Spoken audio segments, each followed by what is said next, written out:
Both teams still in good position here in the group overall. They've both played some of the tougher teams in their groups, at least from when I checked the grid. It looked like that was the case. So I think very likely we do see both in the upper bracket. Obviously, I think LFY is a lock for top 4 at this point. Newbee not guaranteed, but still should be in pretty good shape. So we'll likely be seeing a lot more of these teams, and this is as much like learning for that main event potential matchup as it is actually trying to win the game here. Yep. We're going to see the Inflame Batrider instead. So no more. Although I want to say that Prophet was so impressive. Like, he didn't do anything fancy per se. He was just always at the right place. Bought the early drums. Maybe it'll be an Afu Batrider, you know? Maybe. Probably not. Probably not, yeah. I think that's an EG special. I think most teams have experimented with the Batrider support. It's just that he kind of just dips in the first 8 to 10 minutes of the game. And that's where you want your 4 position to be running all over the place and you know, getting kills.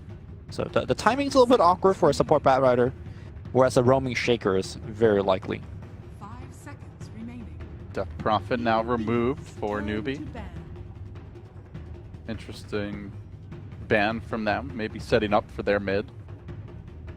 Curious to see who that will be. And LFY actually the ones to remove the Weaver this time. It would be Newbee's pick first coming out of the stage, so mainly afraid Newbee will just grab it right away before they can get their hands on it. Yeah, even though they have the Batrider, certain teams don't like the Batrider into the Weaver matchup. First of all, if it ends up as a 1v1 matchup, the Bat is going to have a tough time. Secondly is that during the mid game, Lincoln Sphere is such a good counter to the Batrider. And third, even if they don't have Lincolns, you have to be right on top of the Weaver as you blink in. Sometimes I mean, the Flaming Lasso cast range is so small. It's just not a good, reliable counter that you want it to be against the Weaver. So Batrider teams do tend to take out the Weaver. So for LFY, we saw a change up with the Super Dusa. Still, I think always his Dragonite and Pugnut are the more likely picks. Yep. But we're not sure. As for Newbee, we're just interested to know where the direction of the second phase goes. Do they make a change? Do they stick with their old comfortable, reliable picks? I personally felt like the Chaos Knight was not very impressive that game. I'd say out of the picks they went for, that's the one I would shy away from this time. Sure. Didn't get much done in the lanes, didn't farm that well. Could also be hard countered by the Dusa, which is still available. I think that's the one here you don't go back for. Or if you do, only a 5th pick. I think especially against a Shaker that has so much AoE disable, I think the Chaos Knight might be a bit weak. I believe they picked a Witch Doctor in this spot. And it looks like we're going to switch gears a little bit. Oh, the Batrider counter. Yep. Also doubles it up as a takeaway from the team, right? Because Silencer and Batrider play so well together. Revealing the Silencer so early, though, does give LFY the opportunity to pick heroes that, first, don't care about getting global, and second, could itemize against global. So think of heroes that could get early BKBs or Manta Styles and whatnot. So LFY were lacking in the objective Dota department, but they shore that up now. They grab the Shaman. They still have probably one more key core in that regard to go. And the Shaman also pressures Puck super hard. Last game we saw what a Rubik could have done every time the orb was on cooldown. And now, like, he could just come out of trees and shackle with that Puck, and Puck could just die. So KP might shy away from the offlane Puck. So Newbee going to the Lifestealer. It's obviously fantastic against Batrider in the laning stage. Also two great vehicles for him. And the Infest Bomb with Global is a potent opening, a way to start the fights. So I do think the Lifestealer has a lot of good synergy. Also, even against Earthshaker, Shaman can be good if you're able to jump on them, as the Rage counters everything they offer. Strong pick. Yep. Back to LFY. I think if you see the Lifestealer, I don't think you go Pugna anymore, right? For Super, it's just a bit of a dead weight. The Crepify is okay, but I think Sand King Puck with the Infest Bomb is a lot of damage already. And then if they just global, like, you're not going to be able to do anything defensively. Right. I like Dragon Knight better as far as like the traditional superheroes go. But they're going to mix it up. They grab the Clinks. This could be Monet's hero. Likely to be Monet's hero. Leaving supers probably for the last pick, and so too Scccs. We're going to see a very different pacing in this game compared to the last. Last game we had a very slow start. I think this game, both teams are looking to fight in the mid game. So around 15, 20 minutes in the game, both teams are going at it with their mid game cores. Of course, the final pick of the mid heroes would shape really how the game will go.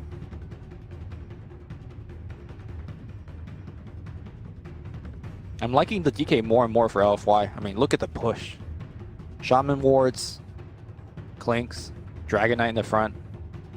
It's a tough one to fight into.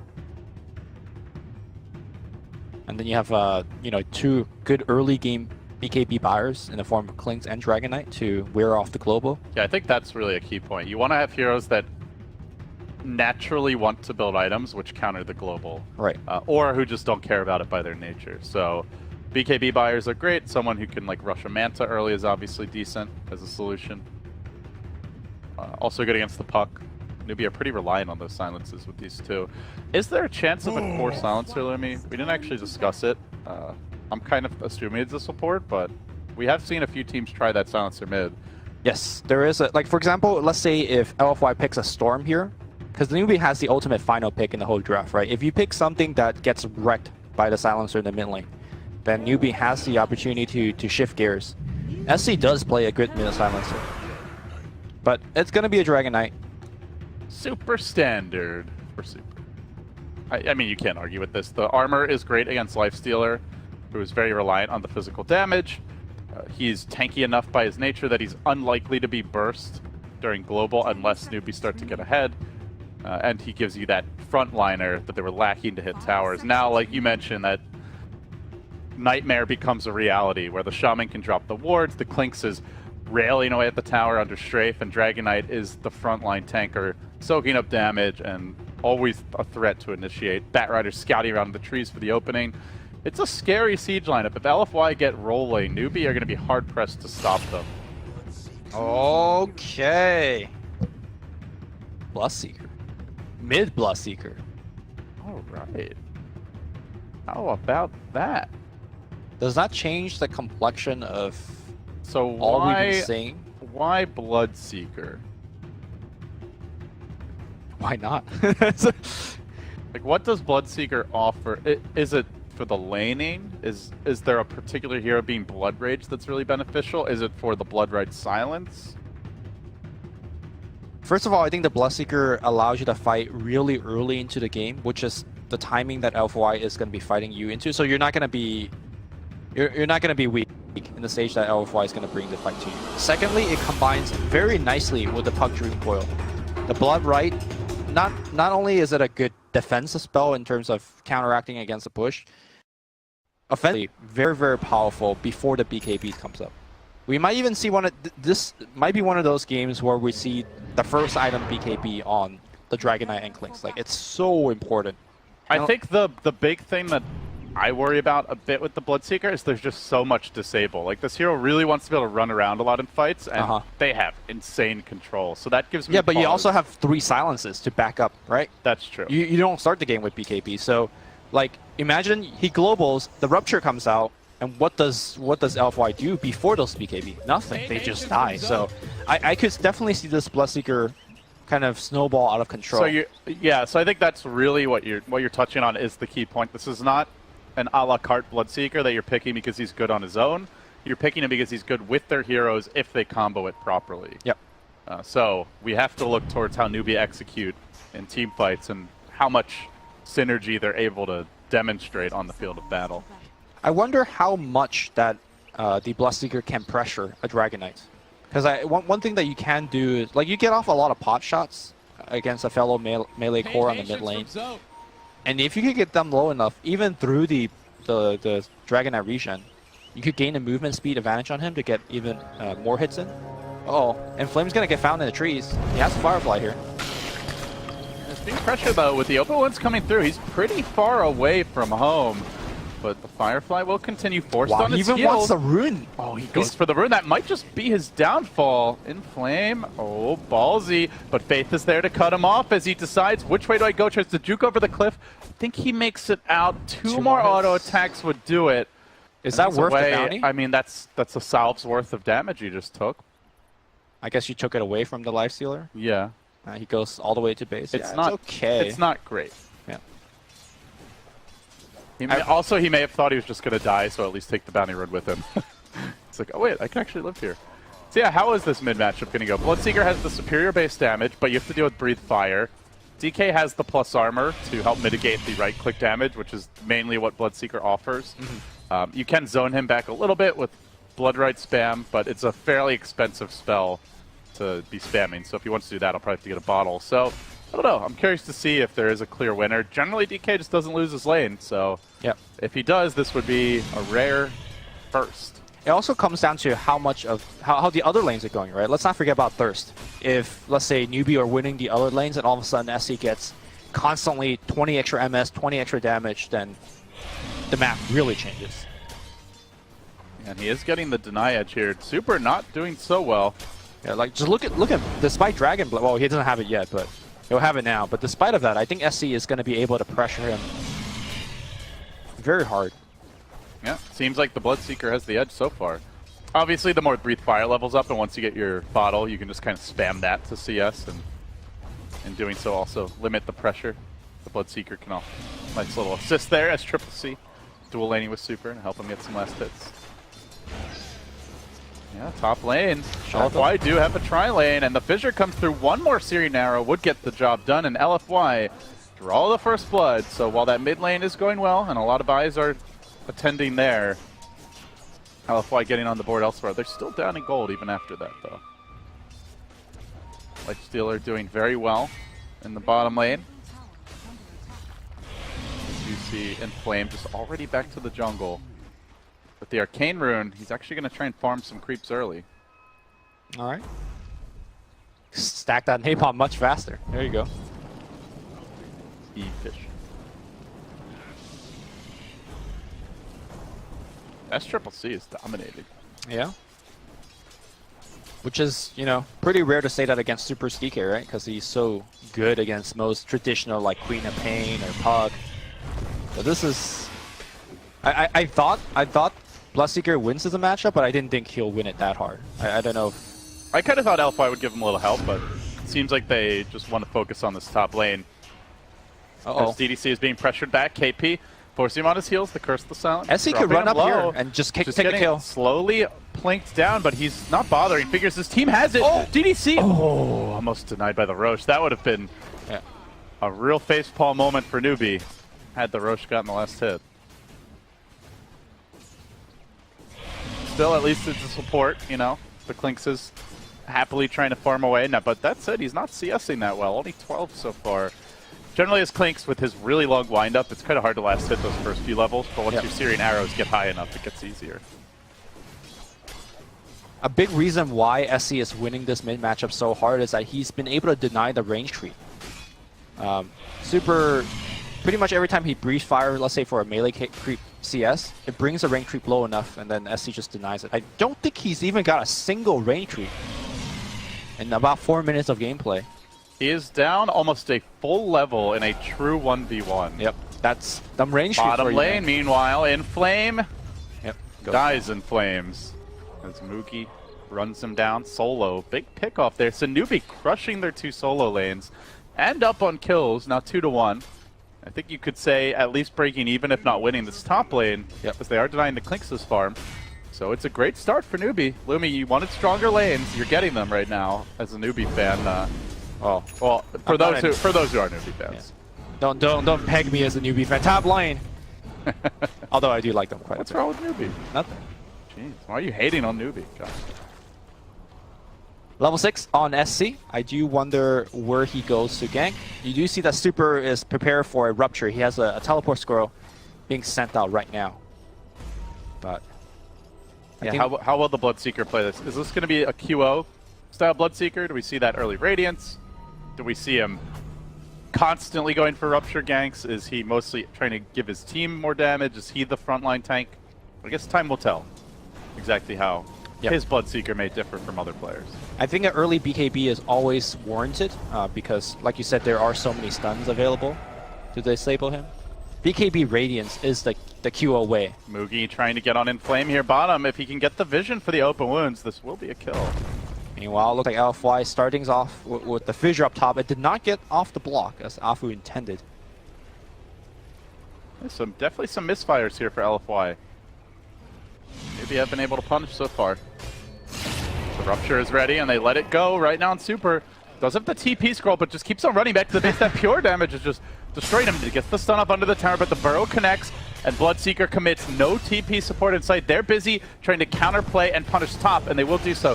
Fissuring off Faith, catching him in the shackles. KP can do naught but watch.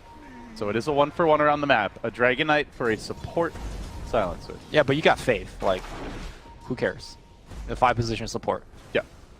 And you lost your Dragon Knight. Agreed. Sorry, that sounded very condescending towards Faith. He is a TI champion. One of the older TI champions. In fact.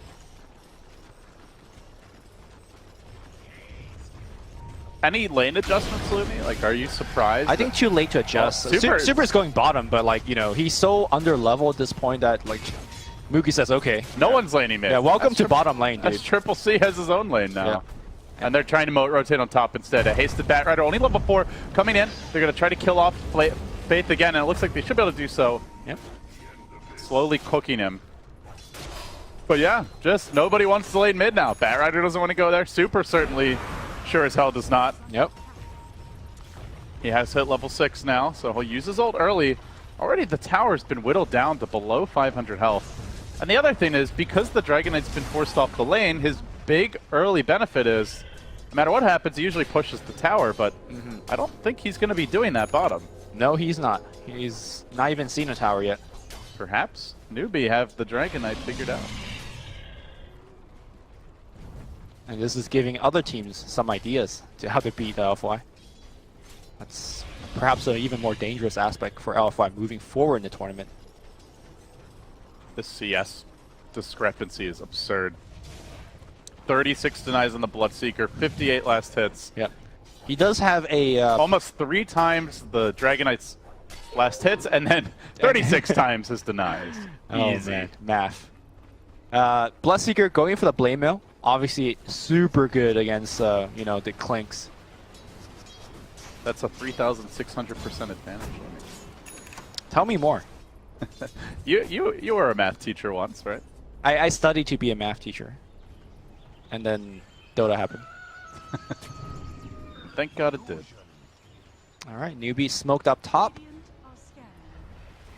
Not gonna commit the gank. Oh, I see, he's just looking for anything to rupture. Rupture here? I don't think he wants to... Okay, there's a rupture. A little bit late. He's gotten to the tower already. Burrow Strike's gonna come through. Afu wants to fissure and help, but not really gonna do much. Oh, the fissure misses! And then because of that, Kaka will survive. I don't think they have detection for him. It's a level 1 sandstorm, but nowadays that means you're waiting a long time. Yeah, he's gonna walk it off. Kaka just easily able to scurry back. Gets away to safety. The lanes have really not broken the way LFY hoped for, so I guess you turn towards their mid game.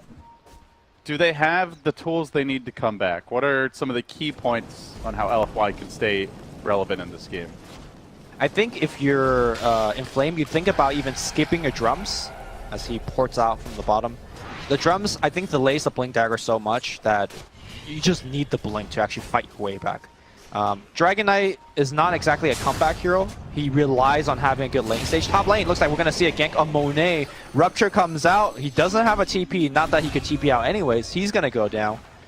And then you need to start rotating this Clinks to participate in these kind of small ganks and get tier 1 towers behind it. That's always the Clinks game plan. So there's a lot that LFY can do. It comes down to, you know, getting the right play set up. They're committing another smoke as they rotate towards top. It's been so much pressure on this top lane. The Fissure connects, will bring down Kaka, but they want more. I don't think they realize that Supra's coming in could be a huge opportunity. If they kill Sccc here, all that great start that he had is quickly turned awry, and now with the Hex coming through, he's quite tanky, but still killable. Drops the Blood Right. Couple more Searing Arrows should do the trick. They bring Sccc down. Perfect. A bounty claimed for LFY. And just like that, they claw their way back in the game. All right, and likely they're going to at least get some sort of damage on this tier 1. Yeah, that's the great thing about this rotation, right? Is in theory, they should be able to really hit the tower quite hard between Searing Arrows. As I say that, I think they're afraid, though, because Newbee could be committing with the Bloodseeker respawn. Right. Also, Silencer is global now, and I think seeing that LFY are like, yeah, we don't really want to risk that siege. Yep.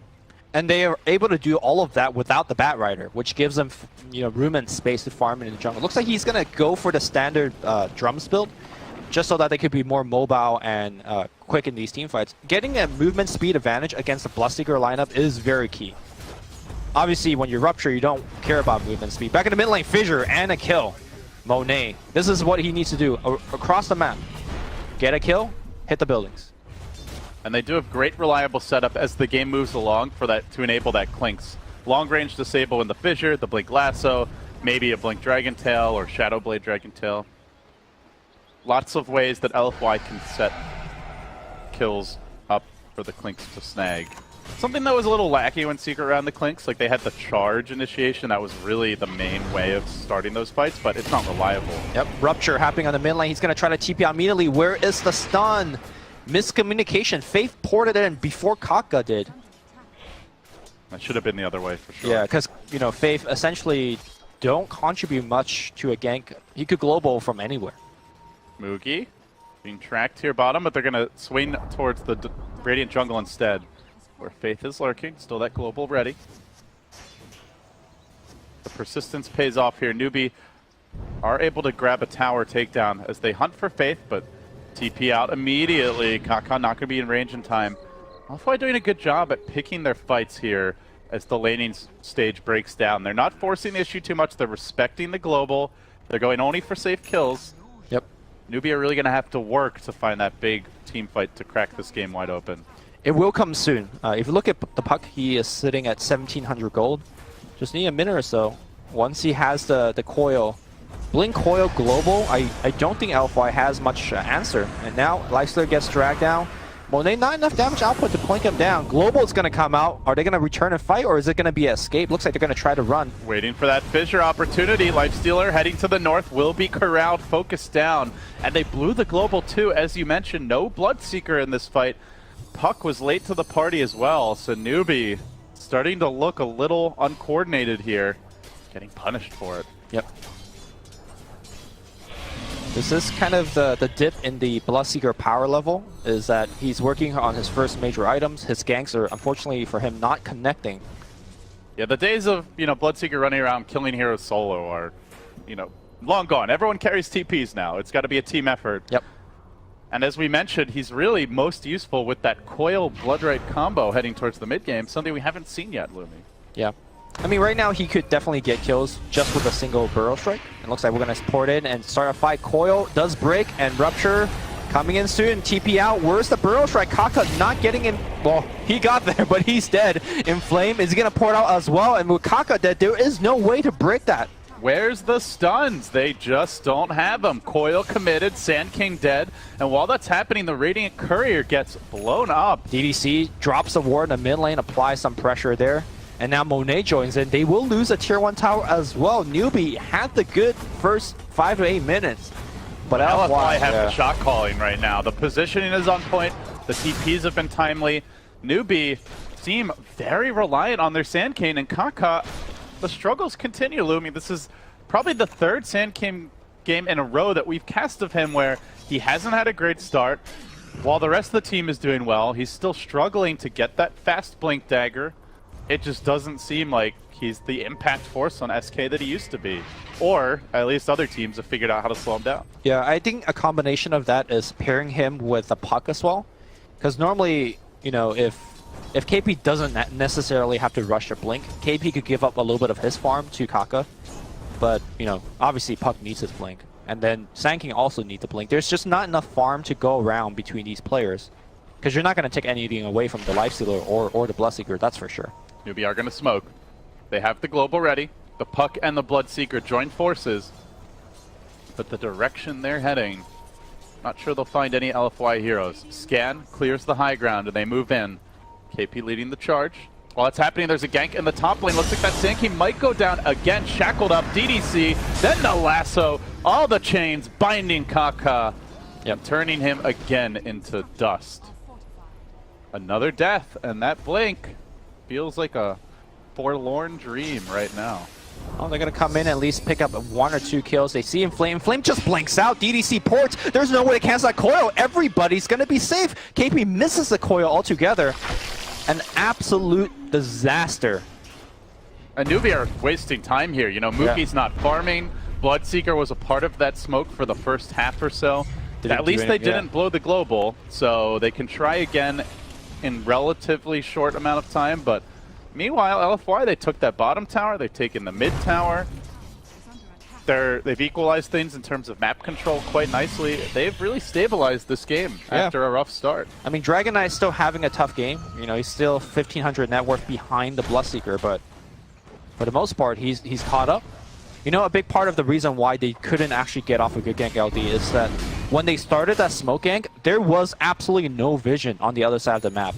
You see the wards in the in the dire jungle. They dropped that during the smoke.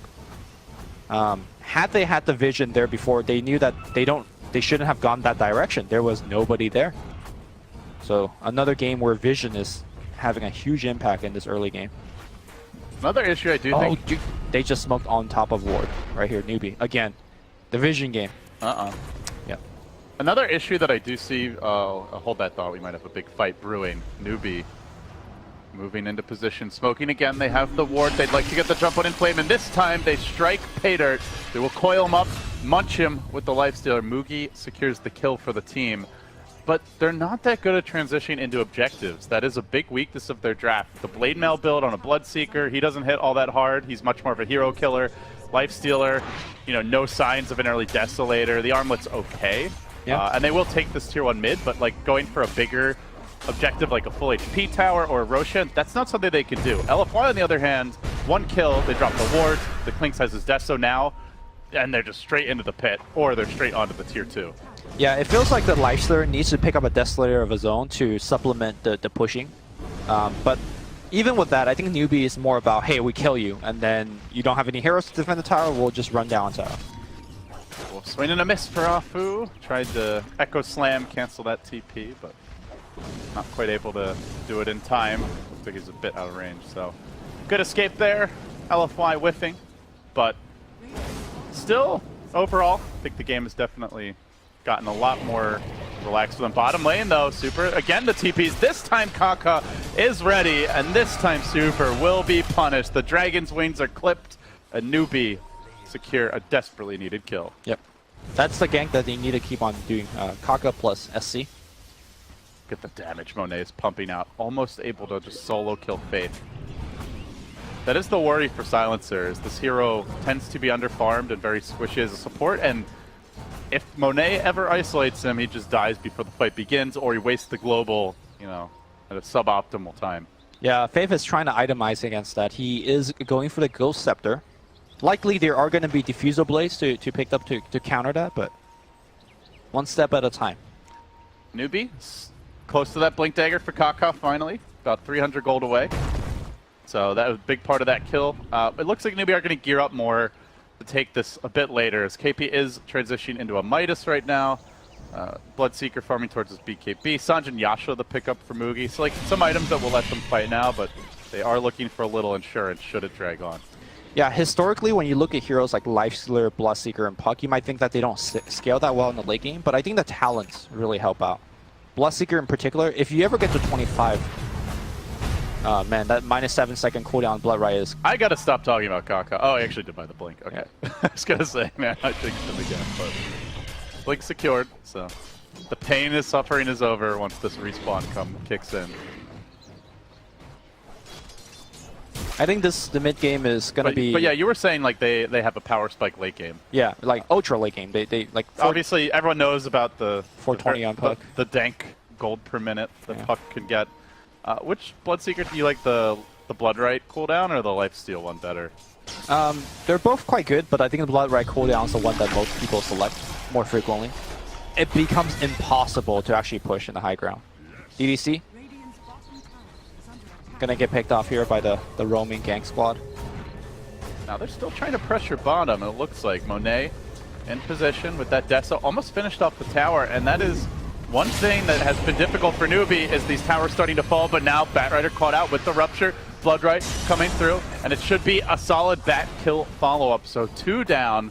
LFY needs to get out of here. Newbee are on the chase. Buybacks available for the Batrider if he wants to rejoin the fight as Clinks runs in deep. He's behind enemy lines. They go for the slam. The jam is not there, but the auto attacks are coming in and they still get the kill. The global's been blown, gets nothing done, and now Newbee on the run. Sccc in danger if a Dragon Tail comes through. It's be bad, but Kaka strikes back with the epi. Not enough for a kill just yet. Super stays alive. The wards get popped down. The fissure again. Ah, boo! Are you kidding me? Makes it 3. They might get 4. Shaker saves the day. And Afu takes a big old dunk on top of Newbee. KP tries to salvage it, jumps right back in, gets 1 kill. Still sticking around. Wants to use that Midas if nothing else. There's not enough mana for him to do anything. Probably blink forward, Midas the range creep and the orb back. I mean, he'd love a kill. I don't think he has the mana to do Yeah. much, but he's got the coil soon. Yeah, he's just gonna back away. So in that engagement, to me, it was hard for Faith, but he needed to global right after the Echo, before the fissure came out. I'm going to watch it one more time. Afu pops it off, and the global came just a tad too late, and because of that, because of the fissure hitting, enough damage was dealt. Clinks just came in from the side. Epicenter, this is where you say, Afu, look, you're only level 11, that level 1 ultimate. Had he had a level 2 ultimate, I think that fight changes completely. I think the DK will die. I think Monet will probably die as well. And so much of that goes back to all of the early deaths. And the slow start Kaka's had is early game has almost become a liability, which is crazy to talk about. When you look at Kaka, I think he had like 6 months where he was consistently like, playing as well as Afu has been this tournament. Dominating the landing stage, creating a lot of space for the team. But for whatever reason, this, at least in the games that we've cast him, that just hasn't been the story. I think it's one of those things where you play one hero so many times that the opposition just gets so many like data on you. Like they know your gank patterns, they know your moves, where you ward, and things like that. And it just feels like he's been figured out. Now I don't want to say he's a one-trick pony. Kaka has a bunch of heroes, but his team has time and time again selects him Sanking first pick always. And they do it early too. Yeah. So your opponents definitely know it's coming. Meanwhile, looking at item progression as the game will slow down a bit. BKB nearly complete on the Clink. The tier 2 will fall bottom, denied by Kaka, but still more map control forfeited for the Newbee squad. Other than that, let's see, what else do we have? Our Dragon Knight now working towards, in fact, just completed is BKB. We already saw the Shaker blink. Yule's on the way. Blink up on the Shaman. So lots of extra mobility. Some very strong combat items coming out for the side of LFY. For the side of Newbee, they just got that Midas. They got a Yasha on the Bloodseeker. We already saw the Kaka blink. And that's really about it. So don't feel like they're hitting the same power spike. Newbee has maybe one more fight left in them before they can't fight anymore. Then they have to just switch gears and go turtle up because these BKBs are coming out. We already talked about how strong the LFY BKB is going to be against Faith, against this Puck, against the Sand King. There is no way that Newbee could win a team fight should double or triple BKBs come out. This is their last smoke gank before they want to split push, before they want to like slow the game down. Just let turtle up. Let the Puck Midas kick in, you know, let the Bloodseeker spend some time farming. But here comes the clash. Sand King Illusion coming in, quickly dealt with by a Hex. There is a completed Solar Crest as well, something great to throw on the Dragon Knight. Batrider going for that pretty early. Why creeping in. Newbee trying to back away. And Flame hunting. All about this Roche. I wonder whether Alpha recognized that they were much stronger right now. Obviously, they don't have all the visions that we do, and see item timing and stuff like that. Had they just walked into the pit and just claimed Roche, it's very likely that they would have gone. It's scary, right? Like, Newbee's zone control and ability to take fights around the pit is pretty unparalleled. With you just global into that big blood right silence epicenter combo. They could BKB everything, though. That's the thing. The only thing they can BKB is the rupture. That's true. I guess it's more of like LFY has 2 BKB, the rest of the team is still quite affected by the global. LFY though, now this time, they're the one that's selecting a gank. Oh, KP would be a huge takedown. He blinks back. He did break it. Still though, caught in the middle of it is the silencer. Down immediately, Faith is dead, no buyback available. War Trap! And the War Trap follow-up, they get Sccc as well. LFY strike while the iron is hot. And they draw blood again. Now the Roche should be an easy grab. I guess this is why they're 11-0 team. Had the rough early game. Remember where 15 minutes ago it was the scenario we pointed out, nobody could even go mid to lane against the Bloodseeker. Afu is waiting, crouching in the trees, Echo available. A wayward puck runs in and dies, and then the global comes out. Uh-oh. Kaka wanted to try and jump into the pit with Epicenter, but the timing's not right from Faith, and now the jig is up. There's a ward here, and as Kaka tries to get rid of it, he's going to find himself on the run. Afu blinking in, nails them with the fissure, could go for the full Echo commitment. Faith again served up on a silver platter. Snack turns into meal, and LFY not only get the Roche, but some free kills as well. Newbee are in utter disarray now. I feel like Afu has a Ravage on a 15-second cooldown. Pretty much. Like, the way that he's been playing, we saw that highlight on the bottom where he's been hitting 2 to 3 every single time with his fissure. Yeah, just then here again. It's not like, oh yeah, like, 5-man Echo Slam, with an Ice Blast follow-up. It's just really well-placed and timed fissures that hit 3 heroes instead of 1 or 2, that interrupt combos that, are just timed right and positioned right to win them fights. Like, a lot of Shakers are, Shakers more flashy with the Echo, but I think the fissures have been far more important this game. Yep, we just saw a comparison of the 4-position player, and I think this matchup between the two teams is entirely based on what we just saw in those screens. The stats are relatively similar, but a lot of the small things, I think, Afu is just doing better. And this is not to discredit. Kaka is one of the best 4-position players in China. It's just lately he has just not been on point, I think. He just isn't playing his best Dota right now. Yeah. It's hard to know why. It's not even to necessarily say that it's his fault individually, but for whatever reason, like, he's just not that impact force that Afu is right now. And I think it shows you that Newbee really do rely on that. Like, mid lane went great. Sccc had a good time. Granted, Faith's globals have been pretty suspect. It's hard for Faith to have good global because the burst damage is coming out so quickly. Like, you have milliseconds to react. They find him, Fissure is going to connect the stun, they got Hex, they got the Shackle. And KP's now dying too much. That's 2 times in a row he's been picked off. Something you can ill afford, and even with the Might is still trailing the Batrider net worth. It feels like Newbee is just starting to crack under the pressure. The LFY have such good pick-off potential. They're constantly roving around with the Clink scouting, the Batrider looking for jumps. Now he's got a gem, so again the vision game comes into play. And again, just like last game, LFY have vision supremacy. There is basically nothing out of Newbee's heroes to offer that vision. And this is simply doing it through wards, right? You don't have a, I mean, I guess you have a Batrider. The Batrider's like good for getting the wards up and dewarding. Obviously, his personal vision is quite limited nowadays, but yeah. Super striking at the buildings again. Not even committing the Dragon form. Meanwhile, Klink's doing the same at the mid lane. And all Newbee could do is just watch. Just raining down pain on these those red arrows. Just a constant stream of damage output. And then you see the follow-up to this. Is the ward's getting plopped down outside the base. The Dragon Knight building his halberd to disarm the Lifestealer, the Bloodseeker in this upcoming fight. Really negate their output. Monet steps up. He's confident with an Aegis.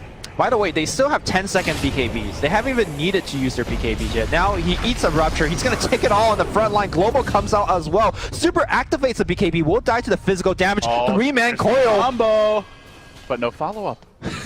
Like, okay, that got me excited. They got heroes that should be killable, right? Like they got the Batrider, they got the No, they threw everything. Shaman, they threw everything on Dragon Knight. But they didn't have the epicenter. They didn't have the rupture. Which is fine, I think, for Newbee, right? You got a 10-second BKB out of it. You repelled the push. You killed the Serpent Wards.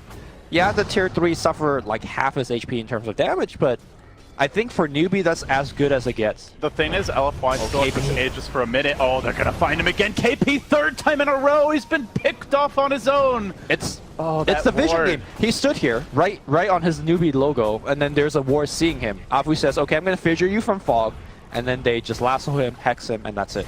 Dead for 30. Dragon Knight up in 15. The Aegis still online for about a minute. This is prime time to take the tower.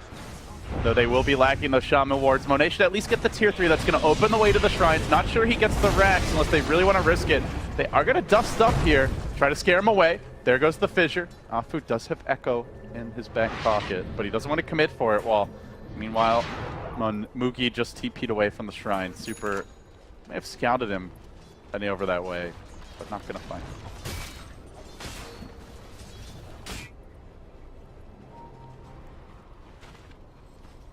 Now, if I would back up right now, I think for them, they are okay waiting for the next kind of array of items that they want. Finishing up a 4-staff on Shaman will be good. As far as Newbee goes, how do you see them transitioning from this point forward? Like, that combo that we talked about is largely countered by the BKBs, right? Yeah, well, if it doesn't activate the BKB, right? Because Sand King is going to come in with Burrow Strike right on top of the Dragon Knight. And I don't think Super, as great of a player he is, he could kind of... Afu is a Yules, though, so he can just Yules himself and then remove the global, come in and interrupt it anyway. I mean, we saw how quickly that Dragon Knight went down, despite his, 2,800 HP. They are going to dump everything on him. And you still think they, like, absolutely need the DK to win a fight? I think when you lose your DK like that, LFY is going to just back off. Rupture on Monet, he BKB, shrugs it off, almost brings down Kaka, one auto attack shy of the kill, still standing there, the Rupture wearing off, about a quarter left. Now they're going to coil, commitment again, the global comes through, time very nicely, revving up the epicenter, they get to work, they bring down that pesky Bone Fletcher, but the trade is super, is left unchecked. Afu coming in. Slows them down, now the lasso through, locking down Mugi, trying to finish off the laser, but he's so damn tanky, it's taking forever. A silence mid-enchant totem, the Echo still available. Afu keeps it in reserve, they blow everything. They get the clanks, it costs them 2, and the global, and now the puck as well, a 1-for-3 exchange. And that was without the Echo Slam, which is still ready. I think what we saw there is just the numerical advantage that LFY is having. Like, it was a good initiation from Newbee. It's just that more items, more HP from LFY, and they just kind of tanked through all of it. Afu's in, doing some heavy hitting here with the totem. No epicenter, no coil, no global. No Bloodseeker BKB, and now no melee racks top. LFY draw first blood in terms of structures. They are closing in on that 12-0 start in the groups, looking just like such a complete team. They're winning from behind, they're winning from ahead. They've shown a bunch of different picks and styles for a variety of their heroes, and I mean, it's just hard not to run out of good things to say about this team with the way they're playing. Yeah, when a team has been winning every match, there's a lot of good things. Let's talk about the Bloodseeker as a whole, because we saw what he was able to do in the laning stage. He dominated the DK, a hero that you said has always done really well in the lane stage. Since the Breathe Fire change. Right, and then he, just kind of fell off. I think largely... Like, who's had more impact? I would definitely say Dragon Knight has had more impact on this game. And that's because of the item build that he went for. When you go for things like Blade Mail, Yasha into BKB, you need to supplement that with a bunch of kills. Remember, there were a whole bunch of times where he ruptured, Faith ported in instead of Kaka, or they had to port in a different timing. They missed a couple kills like that. You can't miss kills with Bloodseeker. KP tries to counter-initiate here. They get the burrow off on the Batrider. How much do they want to commit on him? He does have an Aghanim Scepter. He could go for this 2-hero lasso and try to hold them back. Sccc dropping the Rupture, and they turn their attention to the Bat, whose last ult's already done. Then the double Ward Trap. No, not quite. Sccc, though, also getting out of it. Eats his way free. DDC on the chase. The core's on the run. They're low, though. Still Afu with the Echo. At some point, he's going to hit one, but just not yet, it seems. as DDC finds the stretch Armstrong shackles, but instantly get canceled out. Mookie makes it back to safety. Kaka also on the run. Heavy commitment from LFY, and they do manage to clean up Faith on the other side of the fight. Still Echo Slam ready. They do have the global now. I mean, that wasn't the worst for Newbee. Again, like, they lost the numerical advantage, but BKBs are starting to go relatively low now. And they are getting closer to the ultimate game plan, which to me is, if they have a chance of winning, it's hitting to level 25. Although, unfortunately, Puck has been dying every single fight. I think KP's had like 6 deaths in the last 15 minutes. Okay, 5. But all of them have come, you know, since he got the Midas, I want to say. In the river, DDC getting caught out, ruptured up. Currently trying to stay alive as best he can. Hexes one, shackles the other, and will accept his fate, whether he likes it or not. Yep. He is dead. That's a nice little killing spree ended. Sadly for Newbee, Roche is not up just yet. Close to the, not the max respawn, but close to the 10-minute respawn. Newbee are hoping that they can sneak a Roche. I don't think the timing's going to work out. I feel like if SC could finish his butterfly in the next, let's say, 5 to 7 to 10 minutes, he might just take over this game in terms of physical damage output. Between BKB and evasion, there's very little Alpha could do right now. KP comes in, he's going to get found, is he going to get lasso? That's a question. He orbs to the right side and he just dies. Tunnel vigiling on the fight in the mid lane. He wasn't watching his hero. Now Fissure clips on Kaka. Global comes in again late, maybe protecting They've SC. still got a lasso though. This Batrider's not giving up just yet. Flame Break pulls Sccc closer into the clutches. Batman can't quite wrangle him in. Now the buyback. Newbee still want to take this fight, but the BKB's up on Monet, and he stands there like a bulwark against the offense. In comes Kaka, Dragon Tail before he can burrow. He hesitates. He's getting punished for it. Now likely to go down. Super finishes him off. Just a bit slow on the trigger, and still Afu waiting for that echo opportunity. Really doesn't need it. He still has impact without it. The Batrider may have overplayed his hand. He's got the lasso. Can he get it off? No. Newbee bring him down, and now Afu strikes. Nailing them with the echo, and then to the cross comes the Fissure. He hits all 3, cleans them up, and KOs Newbee out of the match and out of their opportunity to take a game off LFY. They are still undefeated. They are still dominant.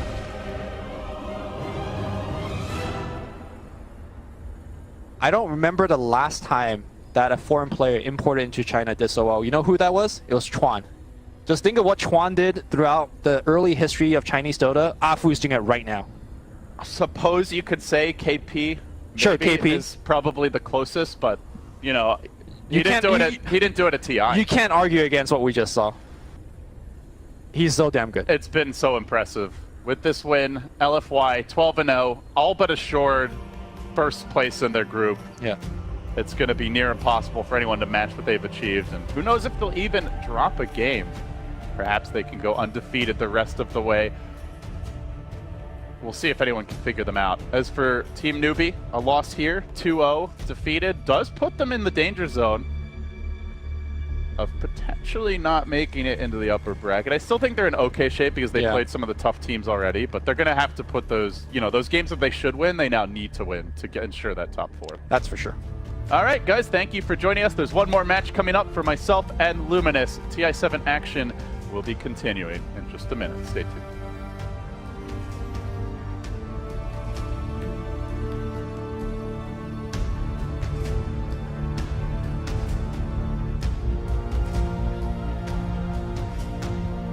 Completely? Yeah, Anchor Smash is going to counter them way too hard. You can't play Wolves against Titan lane. He has to go for like a 0-2-3 build as usual. I think just try to win the lane by harassing Tide all the time with his passive regen from the Feral Impulse, and then see if that can get him into a good position.